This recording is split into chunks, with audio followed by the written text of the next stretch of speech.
देखलो कि नहीं रेड लिटमस पेपर ହେଲା ये प्राकृतिक सूचक आम बही पढ़ी ना नहीं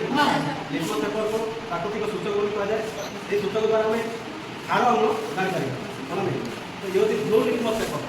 देख लो ना नहीं दुटा पेपर माध्यम आम देखा कौटा अम्ल कौटा खार आम तीन जिस नहीं गोटे अच्छे अम्ल अच्छे गोटे खार को नाली करे मन नहीं खार कौन करे नाली लिटमस पेपर को ब्लू करे ना नहीं आम बुड़ी देखिए एक्चुअली कौन आम जान खार अम्ल आम दुटा नहीं खार के अम्ल आम जान मन नहीं जदि ये अम्ल हो यार कलर परिवर्तन हम नील अच्छी रेड हो मन नहीं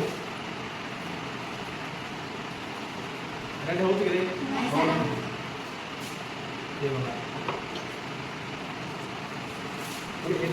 देखा अम्ल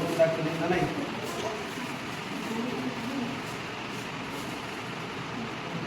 कलर परिवर्तन है कि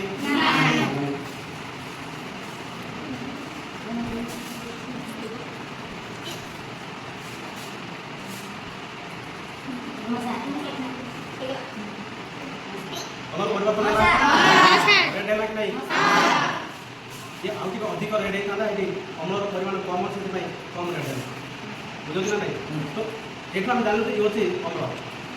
आम नहीं हाइड्रोक्लोरिक एसिड नहीं हाइड्रोक्लोरिक एसिड सल्यूशन कम नहीं कम रेड है बर्तमान देखा खार कौटा रेड लिटमस पेपर खार बुड़े से कौन करे हाँ बुड़े देखा कलर चेंज है रेड थी ये नील है नहीं ये कौन आम को खार नहीं खार नहीं ये